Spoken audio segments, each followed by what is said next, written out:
জনপ্রিয় ফটোব্লগ humans of new ইয়র্কে দেয়া এক সাক্ষাৎকারে শিশুরোগ বিশেষজ্ঞ ও মানবিক সহায়তা কর্মী আকসা দুরানি জানিয়েছেন কিভাবে ইসরায়েলি বাহিনীর নির্যাতন ছিল পরিকল্পিত এবং নিষ্ঠুর।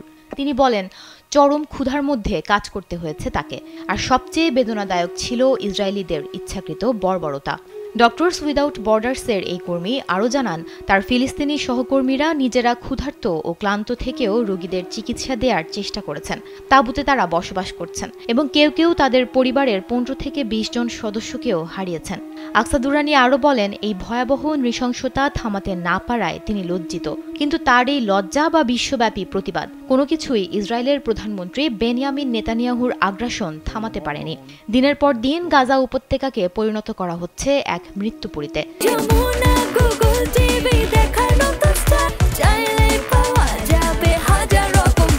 যেখানে প্রতিদিন ঝরছে শত শত প্রাণ। আর এই ধ্বংসযজ্ঞের মাঝেই নেতানিয়াহু গাজা নিয়ে নতুন নতুন পরিকল্পনা বুনছেন।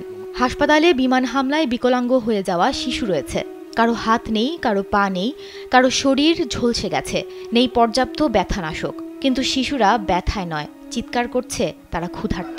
এটা গণহত্যা ছাড়া কিছুই নয়। গাজাবাসীর এমনই ভয়াবহ পরিস্থিতির বর্ণনা দিচ্ছিলেন শিশুরোগ বিশেষজ্ঞ ও মানবিক সহায়তা কর্মী আকসা দুরানি, যিনি স্বেচ্ছাসেবী হিসেবে গাজা উপত্যকায় 2 মাস কাজ করেছেন।